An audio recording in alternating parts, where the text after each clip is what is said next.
Hello friends, இன்றைக்கி ஒரு evening snacks முட்டை போட்டா எப்படி செய்யலாம்னு பார்க்கலாம். அதுக்கு தேவையான அளவு முட்டையை வேக வச்சுக்கோங்க. நான் ஒரு 6 முட்டையை வேக வச்சு தோல் சீவிட்டு அதை வந்து ஒரு 4 கட் பண்ணி வச்சுருக்கேன். இப்போ ஒரு பவுலில் எடுத்துகிட்டு அதில் 1½ கப் கடலை மாவு போட்டுக்கோங்க, 1/2 கப் பச்சரிசி மாவு போட்டுக்கோங்க, 2 ஸ்பூன் மிளகாத்தூள், 1 ஸ்பூன் உப்பு, கொஞ்சோண்டு சோடா உப்பு, சும்மா ஒரே ஒரு பிஞ்சு சோடா உப்பு, பெருங்காயத்தூள் கொஞ்சோண்டு, மிளகாத்தூள் வந்து 1½ ஸ்பூன்.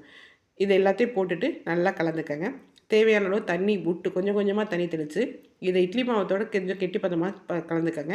அப்படி கலந்துக்கிட்டிங்க அப்படின்னா தான் முட்டை பஜ்ஜியில் வந்து நல்லா இது வந்து ஒட்டும்.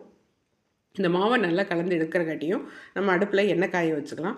எண்ணெய் வந்து தேவையான அளவு விட்டு காய வச்சுக்கோங்க. முட்டையும் வேக வச்சு தோலை உரித்து அதை 4ஆக கட் பண்ணி வச்சுக்கோங்க.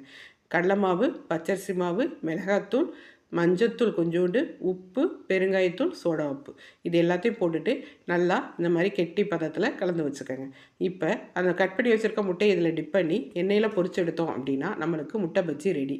இது சூப்பராக ஒரு 10 நிமிஷத்தில் முட்டை வேக வைக்கிற டைம் தாங்க ஆகும். முட்டை வேக வைக்கிறங்காட்டி நம்ம இந்த மாவு இந்த எண்ணெயெல்லாம் காய வச்சுட்டோம் அப்படின்னா ஒரு 10 நிமிஷத்தில் செஞ்சு எடுத்துடலாம். ஈவினிங் ஸ்கூல் விட்டு வர குழந்தைங்களுக்கு இது செஞ்சு கொடுத்தோம் அப்படின்னா ரொம்ப சூப்பராக இருக்கும். ரொம்ப ஈஸியாக செஞ்சிடலாம்.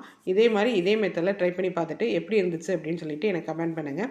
உங்கள் ஃப்ரெண்ட்ஸ் அண்ட் ஃபேமிலி மெம்பர்ஸ்க்கு இந்த வீடியோவை ஷேர் பண்ணுங்கள். அவங்களும் பார்த்துட்டு செஞ்சு பார்க்கட்டும். எங்கள் வீடியோவை லைக் பண்ணி கமெண்ட் பண்ணுங்கள். சப்ஸ்கிரைப் பண்ணி எங்களுக்கு சப்போர்ட் பண்ணுங்கள். முட்டை பஜ்ஜி சூப்பராக ரெடி ஆயிடுச்சு. ட்ரை பண்ணி பார்த்துட்டு எப்படி இருந்துச்சுன்னு கமெண்ட் பண்ணுங்கள். தேங்க்யூ.